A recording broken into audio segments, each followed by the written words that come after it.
Hello, all. Thank you for Hi. joining us for the Imaginal Talk series on learning and skill development this evening. There are some more participants still joining in. Hence, we will wait for 5 more minutes and we'll start the session in few minutes, please.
Good evening, everyone. Welcome to YT Systems and Research. I'm Nidhi, Senior Associate and your host for the talk. It has the power to shape ourselves and those around us and our collective future. To initiate the conversation, we have four distinguished personalities. Dr. Mona N. Shah, founder and director, YT Systems and Research, and author of Millennials Poised to Lead, a bestseller book on Amazon. In conversation hosting, Mr. Sulabh Rawat, CEO and whole-time director, Paras RailTech Private Limited, New Delhi, India. Sanjay Upadhyay, DGM L&T Port Louis, Mauritius. And Kaushal Bariar, Rail Manager, Arcadis, Queensland, Australia. I'm sure this evening will not only be an interesting one, but also packed with many takeaways. Without further delay, let's proceed to hear today's guest on Imaginal Talk. Over to you, ma'am. Thank you, Nidhi. Once again, a hearty welcome to all those who have joined our 10th live episode and the first one of the new year 2022. Greetings from Payati Systems and Research. Allow me to introduce you to the idea behind the series. It is conceived to offer very personal perspectives about the role learning has played in the lives of our guests. As an academic, I see firsthand the whole idea of learning is undergoing a radical change.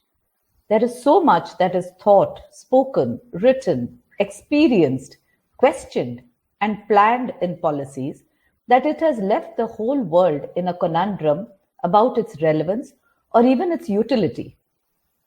This talk series is dedicated to deconstructing and understanding this very change. Many ask me about why we've named the talk Imaginal.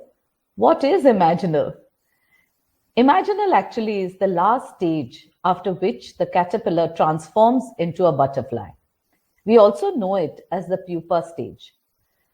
The entire metamorphosis of the butterfly is an almost magical process rarely found elsewhere in the world of living species. For one, the different forms in the metamorphosis are distinct from one another. So distinct that while in a particular stage, it would be difficult to imagine how the next form would appear for those who see it from the outside. And do you know, this stage wise development is completely lost on the butterfly, too. It does not remember how it looked when it was a caterpillar, and neither does the caterpillar know how it would look in future when it becomes a butterfly. I think that is quite miraculous. And so, in all my 3 decades and more as a professor and a strong proponent of all things educational, I frequently came across the lines being repeated from learners, my students, of course. We never really learn anything while in school. It's only when we experience the hard knock of reality that we really learn. This is much like the caterpillar, which has no clue what it will become in the future. So, most of us go through learning not knowing how exactly it had been designed to help us grow into useful and beautiful individuals in society. And at another level, we are all aware that there is no better comparative advantage than that of a highly skilled human resource for any country to do well at the global scale. So, why educate oneself if it lacks clarity, or is either forgotten, or is seen as irrelevant at a later date? Why does formal education continue to command more premium? Instead of only relying on academic degrees, can continuous competency and skilling be the way forward? All this I shall ask my guests today and viewers also. Why these contradictions? We present to you a number of guests from diverse backgrounds who express their ideas on learning with anecdotes from their own personal journeys. They will share how learning helped, or for that matter, did not help in their own growth and development. We also urge you to post your reactions and comments and engage with our guests for this evening. So, thank you, Sulabh, Sanjay, and Kaushal, for joining us today and agreeing to share your own experiences on this show.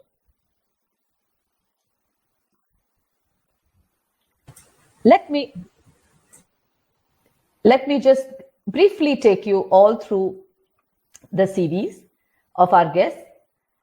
Our guest this evening is Sulabh Rawat, who has completed his graduation in civil engineering, followed by a master's in advanced construction management at NICMAR.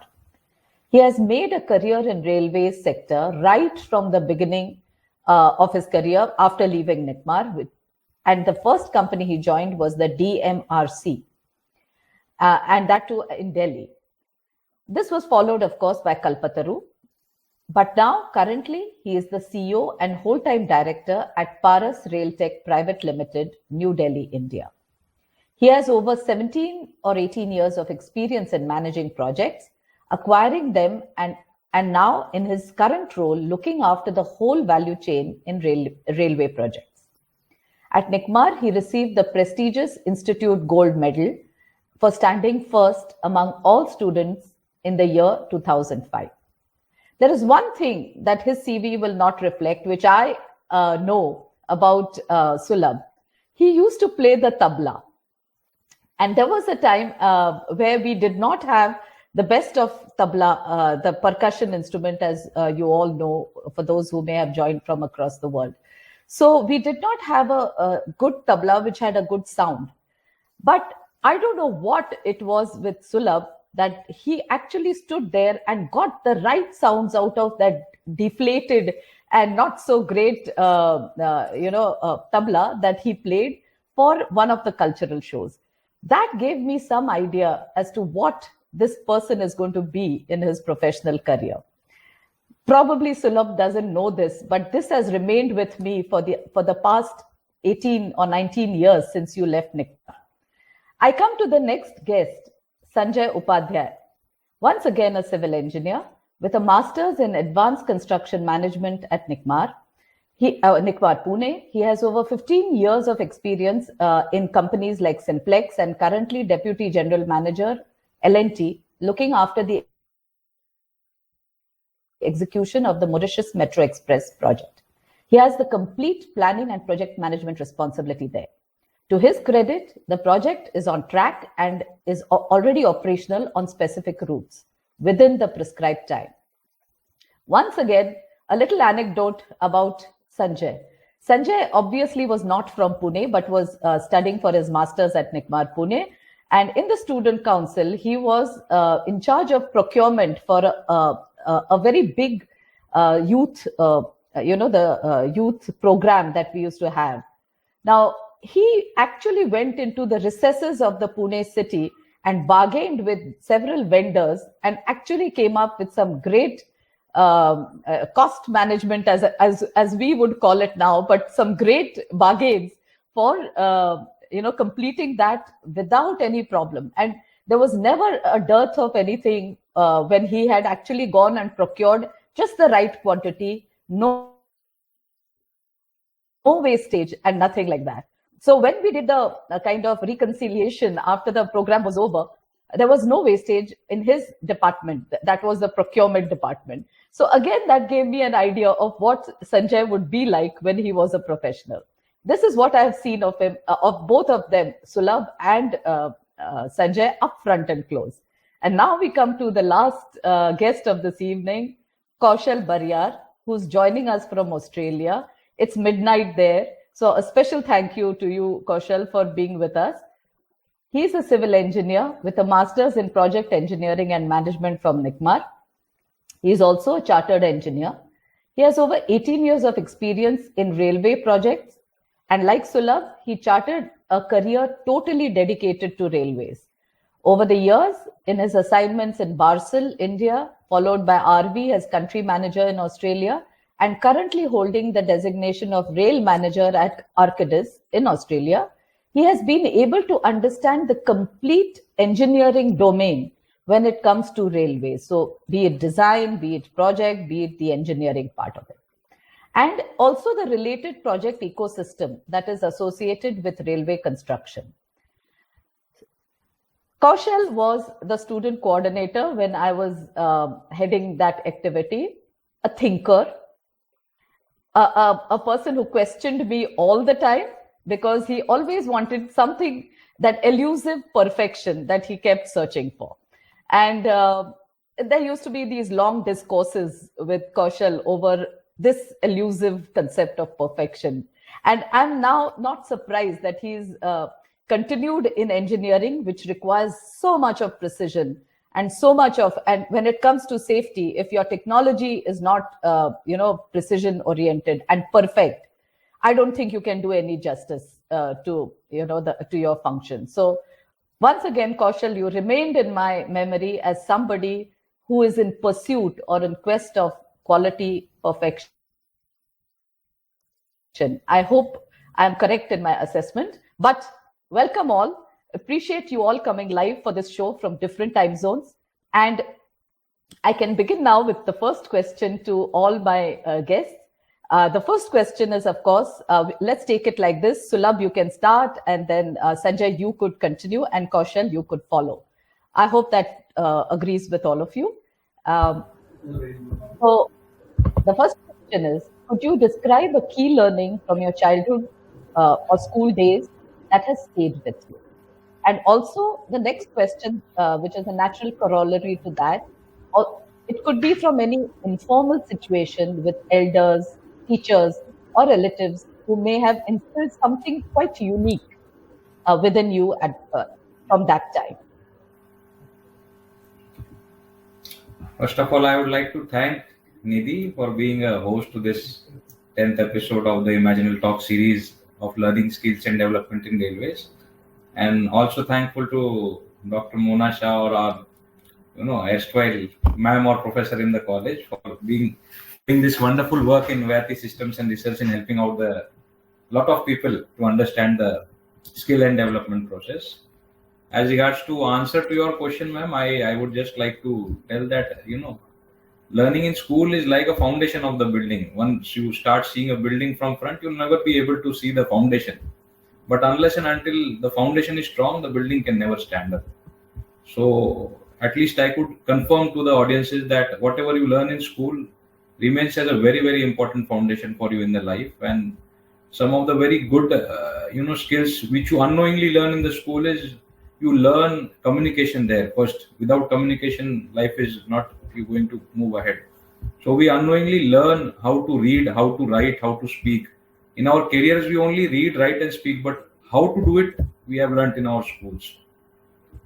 Other important things which we learn is, as you grow up in your school, you go as a shy kid in the early ages of your school, and then you grow up your confidence, you start taking up higher responsibilities. Some of us, as you have told, become student council members, some of them take response. So you start building your confidence as you grow up in your school. And other smaller attributes which are very, very important when you grow, you start working as a discipline. You have a uniform you have to wear, you have a set of timetable which you have to follow. Then you have to be a very punctual person when you are in school. At least you are being monitored what time you come, what time. So that are the few very important attributes which you learn in school and which help you to grow in your career.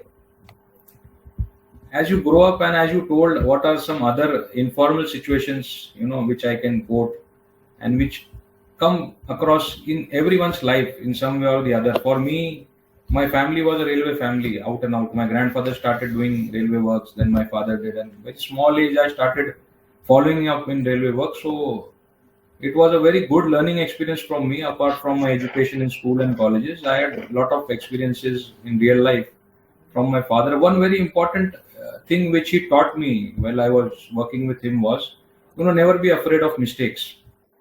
As a beginner, as a learner, if you are afraid of doing mistakes, you will never try to learn or do a new thing. So you used to give that confidence. You keep on doing anything, don't worry. Even if there is a mistake, I am here to take care of it, but you will learn once you do mistakes. So these are the few things which, I hope I have been able to answer your two questions. Thank you. Yes. Sanjay? Thank you, ma'am. It's a fantastic question. It takes me down to the memory lane. I have studied in Sainik School, Riva. It's a school run by Ministry of Defense, and it's a boarding school. I joined school at the age of 11 in the 6th class. And while joining the school, I was leaving my parents back home, and it was an emotional pain. But after 6 or 7 months staying in the boarding school, I found a family away from a family. I had the most reliable and amazing friends who still remains with us. We have been supporting each other during the school days in their hard time, and I was supporting them in the hard time. So the key learning in this process which I got is about taking care of your team.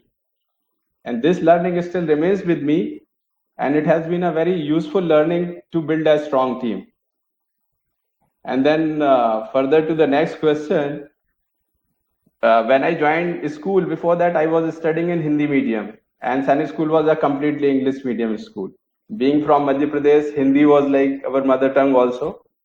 So my life changed completely to 180 degree because I was unable to understand much what teachers are teaching, unable to grasp. And there were students who were from English medium, and they were performing really well academically, and they were the ones who were getting all the appreciation, accolades. So like me, I was feeling very neglected. What is happening?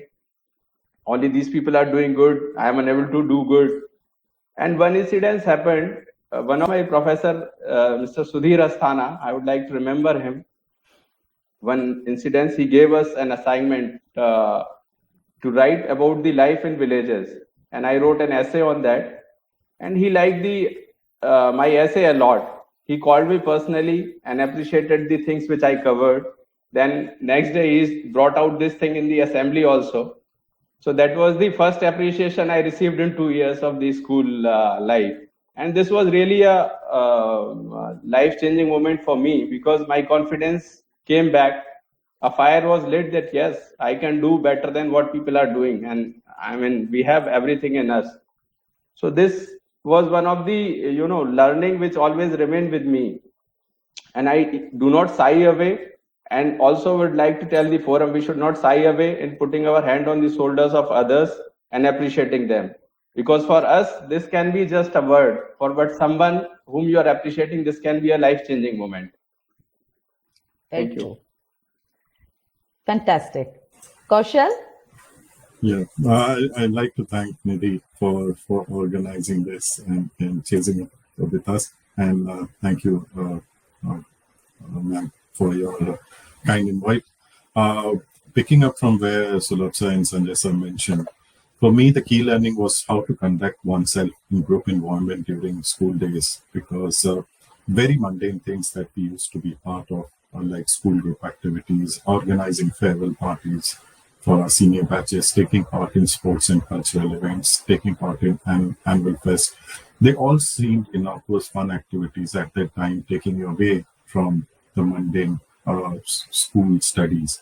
But what they provided was the most important life lesson of how to work, conduct, and get the best outcome in a group environment. And the what I've seen is that helped me a lot coming out, especially when you move into different when you work in an international environment, whether you were even if you work in India, railways is an area where you meet people from different nationalities because of the inherent nature of the work. So that was a key learning. And growing up, I had a profound impact from my Nanaji, my maternal grandfather.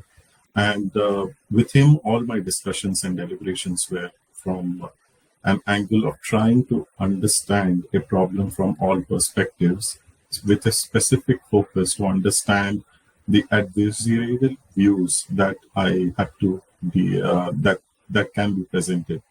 At that time, they used to rile me up, but today I understand and use those learnings to have those difficult conversations in workplace, and when the heat of the project is on, to actually understand where the point of view of differing people are there on the project, and then try and achieve the best outcome for the project. So kind of help me in conflict resolution. Thank you so much.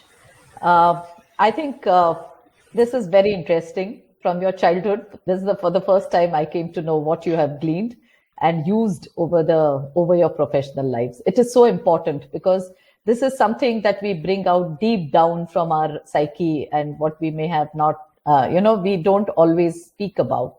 So that's why that question. Now there's something else that I want to ask you, that you all have all undergone a higher education curriculum, and it was a prescribed curriculum.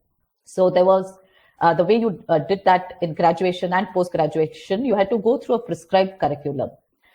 Can you now in your workplace correlate almost everything that you learned back then with what you are doing currently? And if you can't, then you can just highlight what it is that you have, you may have undergone, but you don't need it as much in your current professional lives. So over to you, Sulabh. Can you begin, please? Yes, ma'am. For in my case, yes, for sure. Whatever I have acquired over my learning period, both in my school, in my lower college, then in my engineering post graduation. I by my choice, I didn't allow any of my learning to go waste, because I maintained what I wanted to do from day one.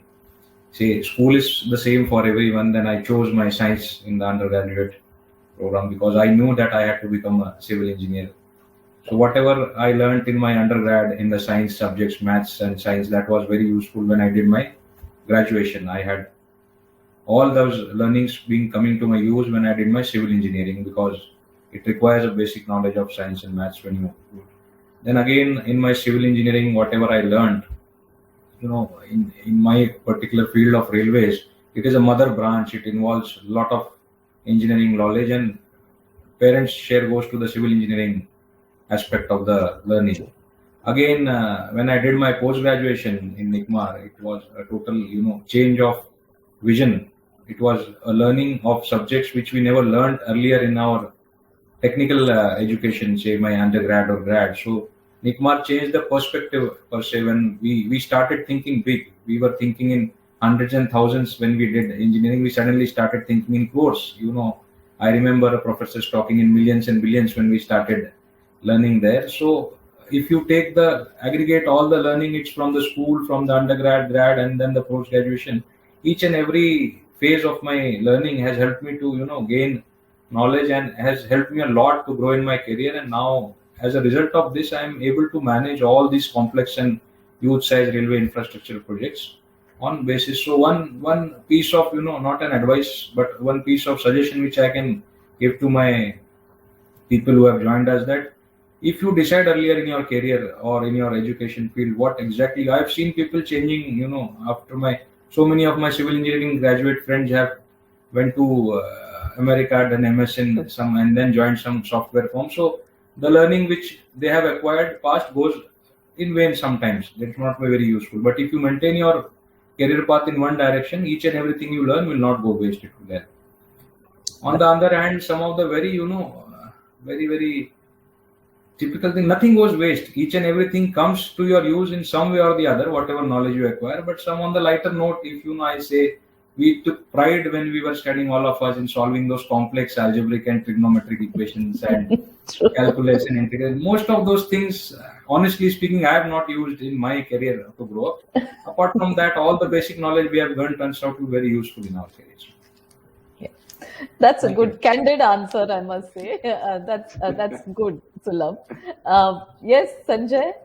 Yeah, nicely covered. I seconds to Mr. Sulabh that as far as we remain in the field of railway engineering, so civil engineering is the mother of railway engineering. If you see in the railways, you will have the chief engineer SNT, you will have the chief engineer mechanical, chief engineer electrical, but you will never find chief engineer civil, because chief engineer means civil only. So being a civil engineer and postgraduate from NICMAR Pune, whatever learnings we got in terms of engineering knowledge, as well as the management knowledge which we gained in planning, costing, estimating, and then different software tools which we learned, Primavera and MSP, all these learnings remain with us. And I don't think any of the skill is left out with time. Only it depends upon the you, that according to your role, what extent you use that skill. Sometimes one skill takes precedence over the other, and one skill set remain in the background. But skill, whatever you have acquired, they always remain with us. And I feel that in order to remain relevant in the market, we have to be very keen in acquiring the new skills. That is how we can continue to survive in the market. Yes. That's really important, that skills may be dormant or skills may be active as per their relevance. Yes, Kaushal? Being an engineering design field, I've had to be on toes in relation to my engineering disciplines. Although it has now moved on from being a doer to a reviewer role. As a reviewer, one gets tuned to what should be approximately the correct answers to engineering problems, which actually comes from doing those engineering calculations for multiple scenarios and making it your second nature. Same thing happens for project management and cost controls when I'm managing engineering design projects. Most of the involvement is always setting up the project right and then keeping tab on key performance parameters, which vary based on contractual matter of the project. Something which I have stopped or has become dormant is the contract management, which we used to learn in NICMA days. Because now with the complexities of contract, it actually goes to the legal teams, and you need to go to the lawyers to do the checks and balances. And just wanted to add, so that's something which is dormant, as Sanjay pointed out. But just going to add, now 18 years doing the same design, there are times when I have to work with graduates, and you have to teach them something from first principles, and whether if you pick up the alignment geometry and design elements, you actually go back to your 10 plus 2 years of coordinate geometry and geometry, and it's no longer fun using that. It isn't. You just want the graduates to do it, because it becomes mentally taxing after a stage. Nice. So true. I know, I think trigonometry and differentiation and integration has always been the bane of all science students, and I don't think much has changed since then, since the time of our days and to yours and even onward. So I think we are progressing well in this. You all are really being candid, and I like that, because this whole idea of understanding competencies and trying to figure out which ones are relevant and which are not. It's really what we are getting from you is something very important. So I would like to then ask the next question, which is inevitable, and that is, did you add any specific skills? Because now that we've mapped what you are using from the past, let's look at what specific skills you may have added. And the corollary to that would be, did you acquire these new skills through some kind of training, or was it organically kind of imbibed through your experience or your own self-study or something like that? So this time, can we do another sequence? Can we start with Kaushal and then go so that it doesn't become so sequential? And as a prof, I would like to always keep you on your toes to think through, on your feet, so to say. So Kaushal, can you begin? Yeah, I actually did my diploma in railway engineering from Institution of Permanent Research, New Delhi. It's a part of Indian Railways. And through work, I actually started learning in different areas which are very unique and specific to railways, about rail operations management, in-train force assessments, customer experiences on metros for jerk and G-force for when they're sitting inside, which are very, very specific and ARIMA-related design subject matters. There are other elements also which I needed to, when I moved to Australia and got involved in these big projects here, the elements that I got exposed to was around the environmental impact assessment, the risk management protocols, the safety and design element of the design, from the whole, from concept to decommissioning, the systems engineering and compliance, human factors, and sustainability in design. So these ones were the ones that I needed to study on my extra time, and then get on top of those subjects, because when you're handling a linear infrastructure project of such complexity, it's a ripple effect. Everything is connected to each other. Absolutely, so true. Yes, Sanjay? Yes, ma'am. As I said, in my 15 years of career, I have grown from planning engineer to project director. True. And at the time, I was managing the 7 townships of Indian Army in Meerut, and was having 2,500 workforce and around 150 staff. So definitely managing such a big project and such a large human resource, I acquired the different skills which are required to drive the project, and the skills which were required to manage such a large projects were drive for the excellence, and then driving for the results, managing the customer and customer expectations, meeting the financials of the project, then leading the team and building a cohesive team. These were the key skills which were required. And other than that, managing your stakeholders effectively, internal as well as external stakeholders. And these skills I acquired during course of my learning learning in the job, as well as there was a mentoring from my seniors. Right. During my Simplex days, I was fortunate enough to have Mr. Ajay Singhal as my mentor. He was a pioneer in project management, and I learned a lot from him. When I joined Larsen and Toubro, I was again lucky to have Mr. G. Vinod.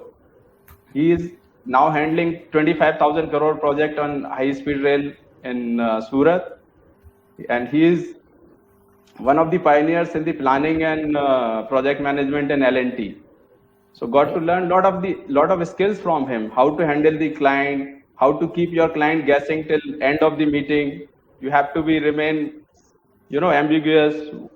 Your client should not guess what is there going on in your mind. So all these skills I acquired through him, and of course trainings have also played an important role in making us understand what are the skills which we are lacking, or what are the skills we have, what are the competencies which are on the threshold level which we need to improve upon. So obviously these are the things through which I have acquired these skills. Very good. Sulabh? Ma'am, answer to your question can only be yes. There is no other answer. You have to acquire skills. Darwin has says survival of fittest, but I would change it. Now the evaluation has happened. We are all advanced human beings. In our careers and in our professional careers, only skill will keep us, surviving in the organization. So And true. by surviving, you cannot grow. There is a different aspect with both Kaushal and Sanjay have been very clear in telling that one question is survive for 35 years, do your job, get retired, finish. But apart from remaining skillful, you have keep on increasing your skills, keep on taking new roles, keep on taking new responsibilities. If I do what I am doing last year, that means I have not learned anything new. As a Absolutely. thumb rule of my career, if I tell you, ma'am, if I for the same day and date of if the year has changed and if I'm doing the same thing which I did in 21 in 22, that means I have not grown in my organization. So each one of us should be aspiring to do that, and that is only possible by keep on learning new things. Professional field, you don't have teachers, you don't have professors who keep on teaching you. You have to be very keen to learn. And as So true. Sanjay has pointed out, the best teachers in your professional careers are your senior colleagues, most probably your reporting boss, who can really be a mentor to you. You can learn a lot. I've been very fortunate, ma'am. I have directly worked with Mr. Sridharan. I have directly worked with Mr. Lima, who was the right hand of Mr. Sridharan. So those people teach you how to, do things in a way they have to be done. So once you start learning that, you grow very fast. And one See, very, very important thing which you cannot leave learning in your career is, building teams.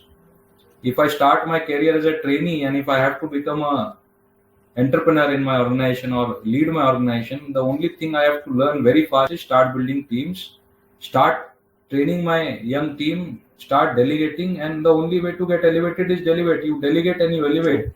and you will find your career rising very fast. So these are the skills you have to acquire very fast in your profession. Very good.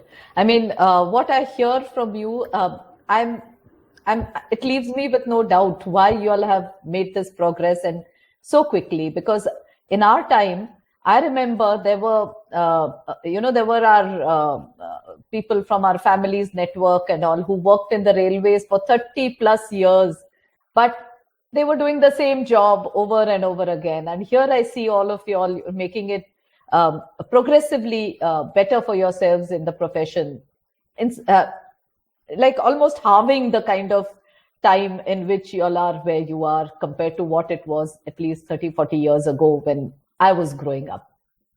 So what are those technical? I just want you to give me 2 or 3 technical skills which are apart from what you have told me now, which are those particular technical skills and non-technical skills which are very, very important when it comes to handling any kind of project in the railways, whether it is the customer side, that is the commercial side, or whether it is the people side, or whether it is the project side.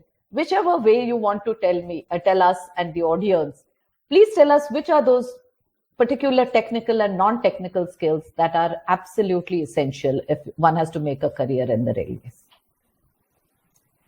Anybody can take this first. I would request Sanjay to start this time. Thank you, Sulabh sir. According to me, the important technical skills which are required is having a good technical understanding about the design processes, execution methodologies, and then the system integration. Because in the railways, you have signaling, telecommunication, you have the rolling stock, rail laying. So knowledge of these activities as well as integration of all these systems. Having an understanding of these things is very, very important if you want to lead the railway project. Other than that, we need to have hand-on experience on the data analysis and its way of presentation, how you are going to present that data. This is what I feel are the important ones. Sulabh sir can add into it.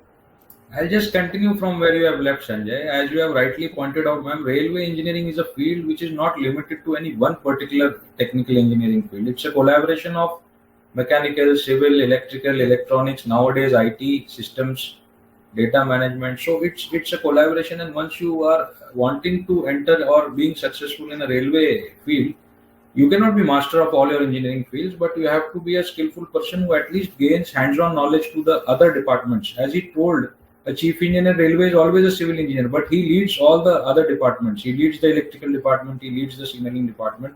So one very important technical skill required to be successful in railway engineering is you should have a basic minimum knowledge of all other engineering fields, which will help you to interface and collaborate.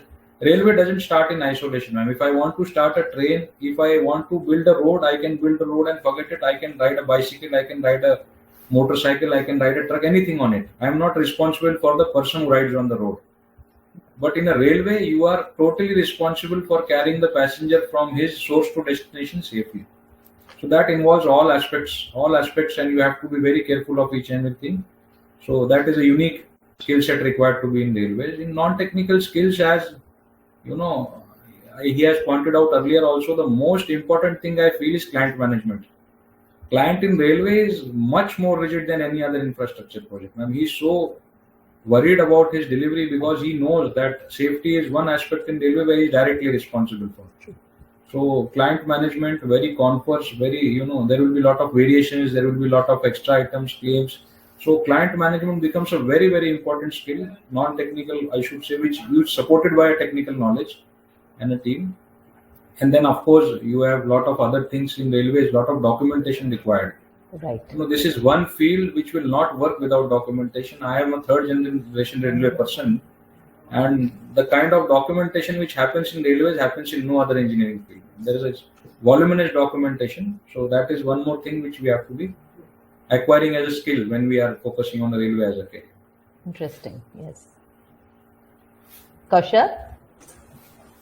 Yeah, I'll add on to that because I can throw light from a, if you want to be a project manager in the engineering space for railways, it's basically the appreciation of breadth of technical disciplines is required in railway engineering.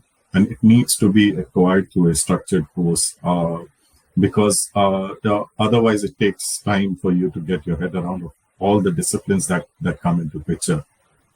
The cybersecurity is one of the key elements for any signaling design at this point of time when you're looking at risk assessment. And in this today's day and environment, you have also have to look at the possible terrorism attacks, and then account for it in your design element only. So it's always helpful to get yourself properly trained on the multiple aspects. And in non-technical, from engineering perspective, what's important is to understand the environmental approval conditions. You can have railways with flora, going through areas having flora, fauna, cultural heritage, noise and vibration issues. So a very good grasp of that is required because being a linear infrastructure project, it has a massive impact on community, and stakeholder engagement needs to be right in the front so that you can get those projects off the ground with least amount of pushbacks from the community at large. Yes. And most of them are permit-driven projects. So as correctly said, the documentation and the safety analysis. I'll come back later on the safety issue also. But so I'll leave this question at this point. Yes, I think very important aspects covered, something that normally does not get spoken about in terms of a competency. It's only spoken of as an important aspect, but never to the point where it should be developed as a competence. So I think your responses have been hugely illuminating, even for me. I would like to ask you, which are the key professional skills? I mean, for our Indian youth, this is basically because I've seen such a huge cross section of engineers, but people don't really choose railways as a preferred choice. And here we have 2 out of the 3 guests who have consciously chosen to make their careers in railways. So it is worth knowing from both of you, what should be those skills that we need to build as youngsters if we have to make or dream about a career in railways. So if you can just throw light on that, all 3 of you, it would be good. And you, Sanjay, you have come into the railways after doing some projects related to metro earlier in your career before you got into this particular role of yours. So I would really love to hear from you about this. Okay. I think we have been discussing various skills sets which are required to lead the railway projects. So I think the students should be imparted with competency-based learnings, because the companies like Larsen and Toubro, they are doing the competency mapping for us, and a development program is getting prepared for individual staff to develop those competencies. So if competency-based education could be imparted in the engineering colleges itself, then obviously students are going to be equipped with the required competencies. And though railway engineering is the basic or the base of civil engineering is the base of railways, but as we said, that we can have the focus courses on the signaling, telecommunication, rail engineering, and then rolling stocks. So if particular and focus courses are designed and those education is imparted to the different students, different engineering branches, then obviously we will have the more youth who are skillful and are available for taking up the roles in the railways. Yes, that's quite interesting, because they can be in the form of electives. So those who are interested can really go deeper into understanding what the railway scene scenario is all about and take those subjects. Yes, that's useful, Sanjay. Sulabh? Earlier, say 20 years back, people in railways, working in railways, were the people who were working for n number of years, and there was no much of new skill set required in railways. People like us who entered, हमको तो सब आता है, we know everything. So what you will add? But railway has gradually moved in last 20 years from a perspective of sustainability, polluting to non-polluting. Our railway has become from steam engine to diesel engine to locomotives, advanced electric locomotive. It opens a huge field for people who want to learn new skills, and existing people don't know. There is an opportunity. They cannot learn what you can learn now. Again, it is moving from a mechanical based environment to an electronic and electrical and electronic based equipment, which the existing people are lacking severely. So there is a huge scope of youngsters who can enter this field by doing their electronics and electronic signaling knowledge, programming, logistics. All our signaling system is nowadays working on logics and programming. Yes. So the existing skill set available in railway doesn't know this. So this is a big opportunity for youngsters. Again, like Kaushal is doing, we have moved on from traditional handmade drawings and designs to a very sophisticated design environment in railways, wherein everything is being done by very high-end softwares. I am doing the Udhampur Srinagar Baramulla project, which has some of the world's most unique bridges and structures, and we are using the state-of-the-art, one of the latest softwares available in the world, to design them. So here is the opportunity for youngsters to go there. A lot of such projects are going to come in next 20 years. So this is a unique opportunity for people. Again, one very interesting field which we learnt in ICMAR.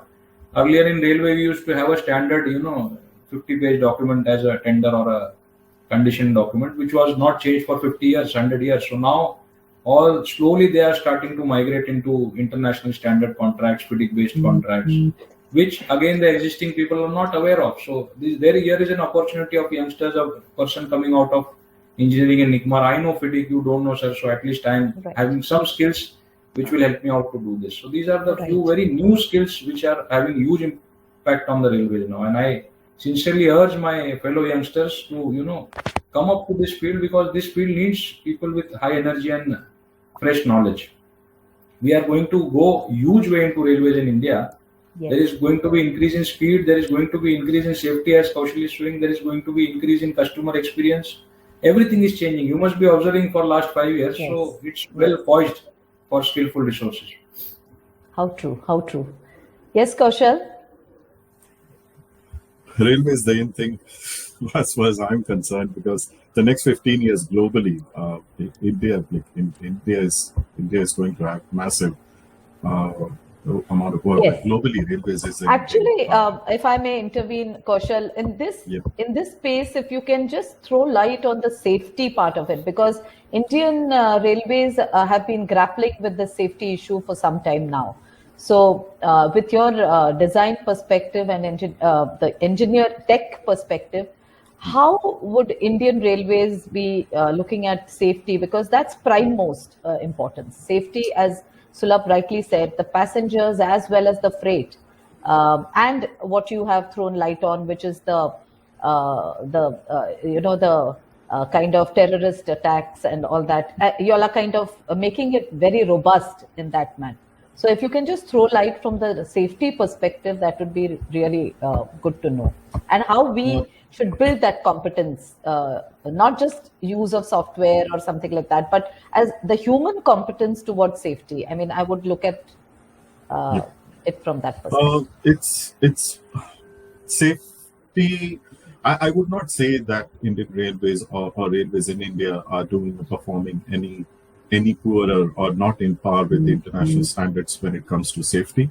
What I learned in my international design exposure was the approach to safety in design from a very nascent stage, which is when you're putting the design in concept and looking at all the elements. So when you're looking at safety, you're not only looking at design, safety during construction or safety during operations, you're also looking at safety during decommissioning of the asset, because all these assets have a lifetime.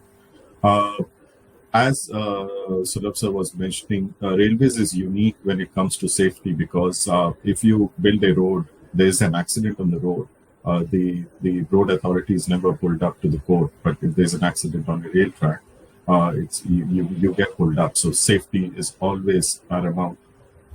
Safety has also to do with asset tagging aspects. So with the technological advances that's happening, with the latest softwares that we are developing, we are doing the design. Basically, you see the whole thing in a 4D. So you only get the 3D vision, you get the 4 dimension of time and construction. So that, and it's not,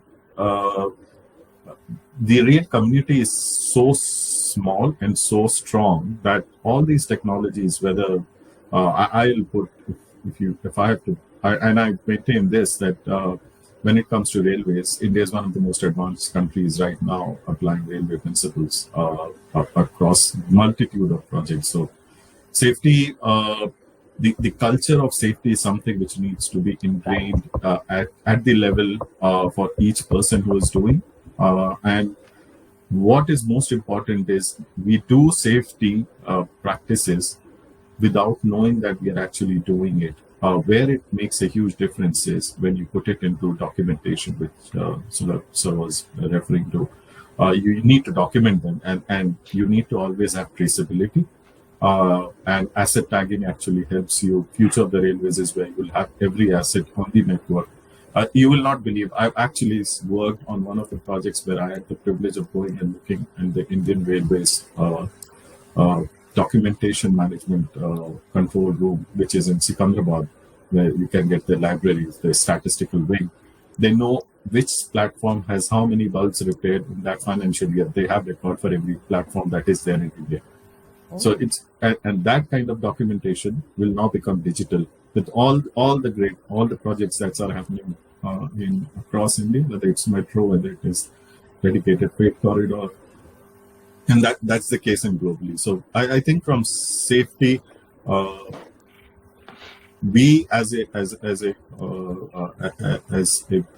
community of rail engineers need to pay more attention when we are doing.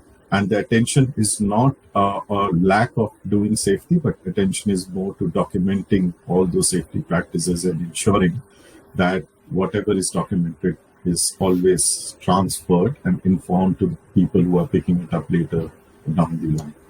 So excellent. Yes, it's like creating your own black box within the whole project, so that it can be retrieved whenever it is required in the future. How wonderful. Yes. And I think I would like to add, ma'am, what Yes. Kaushal said. Nowadays, even in the design, we are having the concept of crime prevention through environment-friendly designs. right. So CPTD, we are having that audits also. So that is how also, I mean, designing is playing an important role in terms of the safety of the passengers. Yes, that's interesting. So, wow, we are almost coming to the end of the time limit that we have, and I think we've unearthed a lot of new understanding and dimensions on this. So, I think before we, kind of fold this up and ask, there could be some questions, and as I said, there are some in the private chat also that have come. So maybe we'll take up a few questions. And there's one that has come on my WhatsApp message also to me.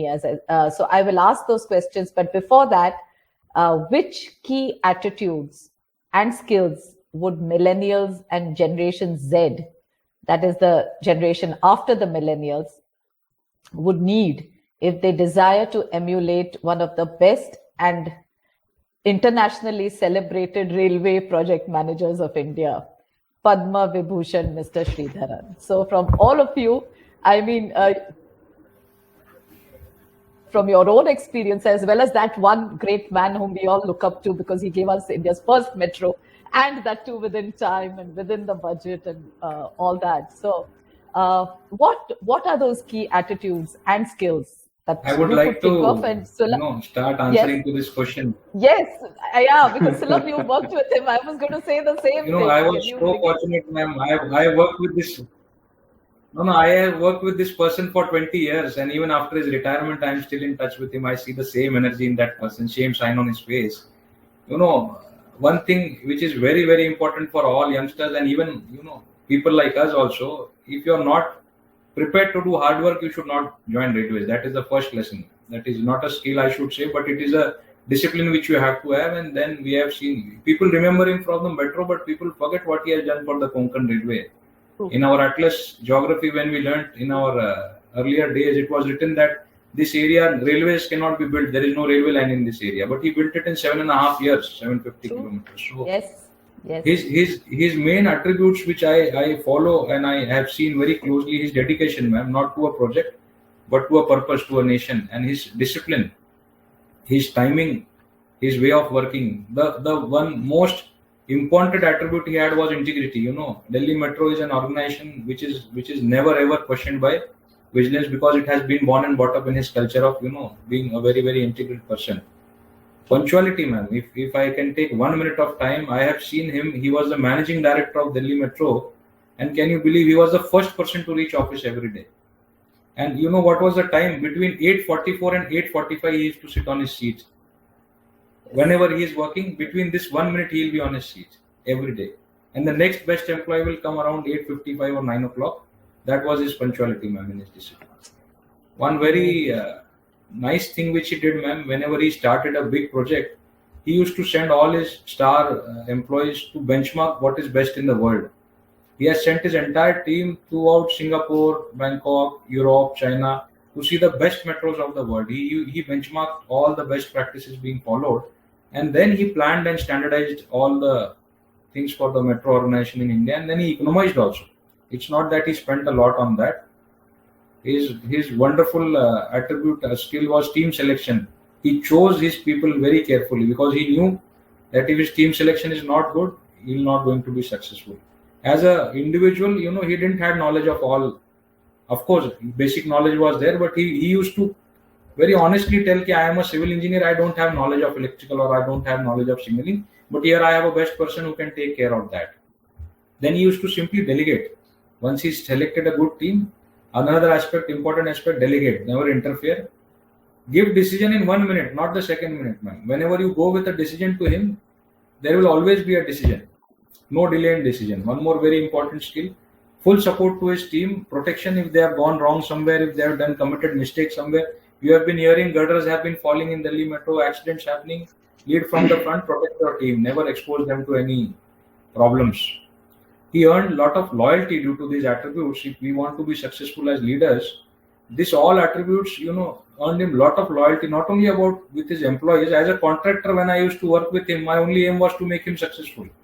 So that is the kind of loyalty he earned because of these attributes. And he delivered almost everything what he took in hand within the timeline and within the budget. So as you rightly pointed out, the best role model what each of us can follow to be successful in railways, one of the biggest engineer railway has produced. Amazing. Yes, we have heard of this legendary punctuality of his, the way he protected the team, and of course, integrity in capital words, letters. I have been following that. Yes, Sanjay, what is it that you would want the Generation Z and as such, millennials? Sulabh sir has already covered almost all the attributes, and not only Yes, about but Sridharan those, sir. Those Yeah, were I'll be adding. In addition to Sridharan sir, even whatever strong leaders with whom I have worked or I am working, all these attributes are present in all these stalwarts, all the great leaders.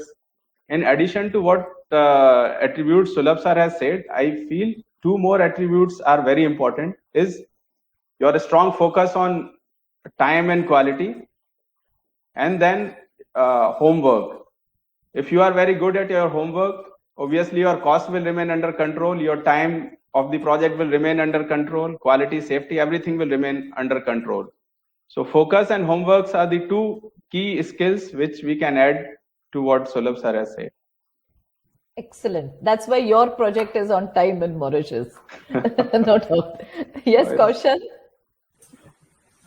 Uh, Look, because your question is more about millennials and Gen Z, I just like to point out, Sulabh sir mentioned about Konkan Railways, but for millennials and Gen Z, they need to be reminded that he started working on Konkan Railways when he retired as GM of Western Railways. So at the age of 60 is when he started actually working. So in our field, because of the complexities, it takes time. Nothing is fast. You need to put in the time, put in the effort, have the discipline. So that's the single message I like to leave with for them is it's not that 2 second thing. You don't think. Set up your goal and then work towards it. You'll get the pinnacle of success, but time is a very important parameter when it comes to our area of business. Awesome. Yes. I guess this is one sector, all the three guests would probably agree, where experience counts. And the more you have it, the more you have a longevity, so to say, in this field. So I think all this that we have discussed today, we've come to the end of my questions at least, and there is the audience questions that are there, and Nidhi will probably take that up. And I have in my personal message a couple of questions. So if Nidhi permits, because it's already 1 hour, and if Nidhi permits, then I could ask those questions following the questions from the audience. So over to you, Nidhi. I thank you, Sulabh, Sanjay, Kaushal, for your candid responses. And from this talk, I have taken a summary, which is again pretty big, but let me just quickly go over it. That we began with communication skills that you learnt in school to be most important, discipline, punctuality, which kept coming again at the end also with Mr. Sridharan's legendary punctuality. We saw that, but we learned that in school. Is Sulabh, you were able to connect the dots at the beginning and towards the end also. So friendship and support and taking care, as learnt by Sanjay in his scenic school days, and school events that gave life lessons and understanding of perspectives from Kaushal's perspective. So also what came out in the other questions was never to be afraid of mistakes, and that's what you all learned from your early days. Then some things that you all kind of dropped was contract management, algebraic calculations, and some bit of geometry and all, except for Sulabh, except for Kaushal, who continues with all that. And you all did acquire new skill sets through certifications or through learning certain skills through mentoring, as in the case of Sanjay. So you all learned customer relations, you all picked up all this organically, managing stakeholders, and that drive for excellence, etc. What we hear from Sulabh is that building teams is the most important thing, and design, execution, system integration, data analytics, and presentation, that is important. When Sanjay told us that these are the things of the future and we need to actually be doing a lot in that space if we have to build our competencies. Then integration of all engineering fields, basic knowledge is important, safety is important, client management, documentation. Sulabh told us all this is very important. Kaushal says cyber security, terror attacks, all this has to be accounted for in the design, and as project managers we have to actually pay more attention to these things. Then when I asked you all about where in college these technical skills have to be learned, you all said that everybody requires this competency based learning to begin in engineering colleges. We had Sanjay saying that, and both Sulabh and Kaushal say that new skill sets and advanced RailTech, moving from mechanical to electronics and signaling, that kind of thing is important. And of course, documentation, the culture of safety. I think that's the human aspect that I was trying to ask Kaushal, and he brought that out, that the culture of safety, the importance of digitalization and the documentation, asset tagging, all that is now happening also when it comes to India. And finally, your message to Gen Z and the millennials is hard work, discipline, way of working, integrity, punctuality, and the team building. Be there for the team, lead from the front, as it were, which Sulabh told us. Focus on time and quality. Do your homework, as Sanjay tells us, and of course, age no bar. Keep learning, but experience is the key. A very important facet that you brought out, Kaushal, was life began in in a different kind of way for Mr. Sridharan after he had retired from the Western Railway. So fantastic, I think. I mean, very enriching discussion for me. My takeaways are huge. So thank you so much. And Nidhi, I won't now keep you unless I can type out the question so that if there's time, you can take it. It's all yours now from here. So thank you once again. Thank you. Thank you, ma'am. Thank you. Thank you. Thank you, ma'am. Thank you, everyone who had joined us over here. It was indeed a very interesting and wonderful session. We have received some interesting questions, and I would like to pick a very interesting question that has come up. I would also like to thank the audience for their motivating compliments. That certainly pushes us to keep us going. I would like to pose the question that I feel is very interesting. I'll show it on the screen. So he is Mr. Madhav Mishra, and he is asking Mr. Sulabh, since he is in the Indian market, I would like to ask him, what is his vision about business in railway construction as a CEO and director of railway EPC company? Thanks, Madhav. And as I have already told during the session that, and even Kaushal and Sanjay pointed out very clearly, that next big thing which is there in transportation is railways. This is the most sustainable kind of transport, and in India, it's an endless story. We have been, witnessing a very rapid growth in the investment which is happening in railways for last few years, and to be very candid, in next, at least 4 to 5 years, I have seen metros will come up in all major cities. It's already started.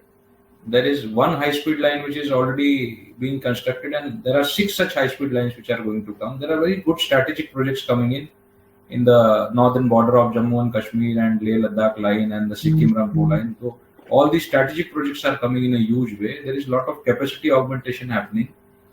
Modernization of all assets, including the operational assets, also is happening in a huge way. And for the architects and for the civil engineers, the other big thing which is happening is modernization of all our stations. We are going to get around 500 world-class stations in next 5 years. So this is again a very big opportunity.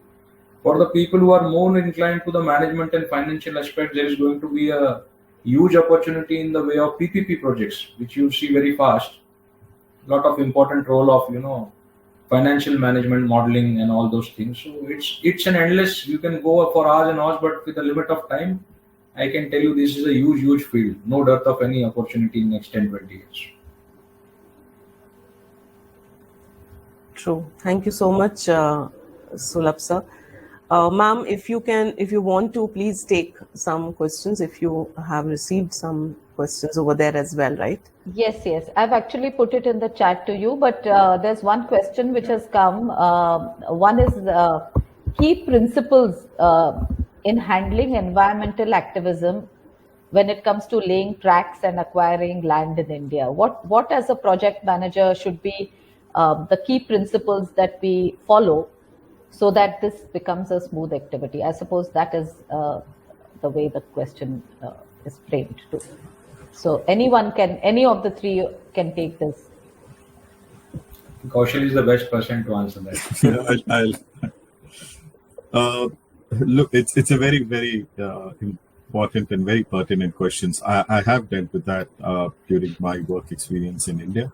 You need to understand how the whole legislation in India is there, and appreciation that land is always a state subject. It's not a national subject. So, and you have to work. Again, the other challenge is the parcel of land. So you have to work from the very the district level government at that point of time. Community stakeholder engagement is very important. It is always from an experience that we had on a project in Chhattisgarh, where and a similar project in Odisha, Raigad district of Odisha. In one area, the organization, because it was a private rail line going to a thermal power plant, in one area they actually pulled it out completely because it was encroaching what would have been an elephant corridor, and then it was a doubly irrigated area. So you need to be conscious about those things. This is also a space where social responsibility comes huge. So a lot of background work has to be done by your social. I missing the name, but there's a whole team which looks at the social responsibility of the areas which get impacted. Again, there's no single answer to that, a simple answer to that question. It depends who is procuring it, whether it's a private organization which is procuring the land, whether it's whether it's dedicated freight corridor or one of the metro projects. Basically, because of PPP, this has become very important because it could either be a private entity procuring or it could be, as you say, the government. So, but for everybody, environment now, as the mute stakeholders, as they say, is very important. I guess it is. It is quite critical, and I actually got 2 PPPs approved in my work in India. One was I work with Reliance Group to help them get the PPP across the line with RBNL. And that point of time, whenever you're going in PPP, and Sulabh sir can correct me, Sanjay sir, you actually want the state's contribution is actually getting the land.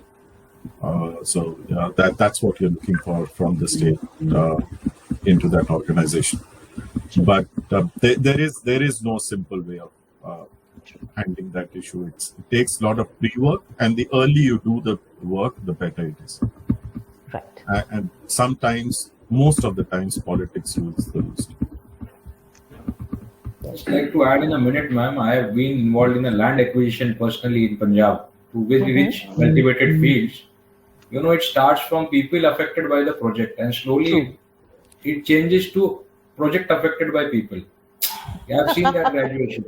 So you can change this, ma'am. Being a leader, you can change this, and there is only one way of doing this. There may be hundreds of process to do it, but there is only one way.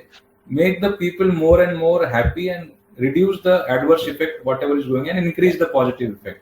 Yes. And you have to be flexible. You cannot be rigid. But just by paying for the land, you cannot get rid of their problems. Absolutely. If they want water, you have to build a channel canal. If they want electricity, you have to shift the pole. If they want an underpass, you have to create. So if you are a flexible person, I have acquired almost 212 acres of land in 6 months with a very small village of Punjab, by integrating with the villagers, participating in all their problems. So once you remove the problems one by one, you are able to do the acquisition very fast. Yes, that's exactly the attitude one should carry. Less adversarial, more supportive, more stakeholder oriented. How important? Yes. And how better we are able to sell the product or the project which we are going to build. If we are able to convey that message to the masses or the project affected people, obviously the support will come, what Sulabh sir has said. That's right. Yes. Thank you. True. Thank you so much. With this, we have come to the end of the episode. All those viewers who would like to have a certificate of attendance may please leave their email addresses in the chat box below. For all those who have missed the session today, the talk will be available on VSAR Imaginal Talk series on Learning and Skills Development YouTube next week. Please like, follow, and subscribe the Imaginal Talks on YouTube and Imaginal Blogs on YT Systems website. Thank you, viewers, for joining us today and engaging with us through comments and questions. Signing out and looking forward to have you once again in the next episode with yet another distinguished guest. Bye for now and stay with Imaginal. Thank you so much. Thank you. Thanks, Nidhi. Thank you all. Thank Thank you. Thank you. Cheers.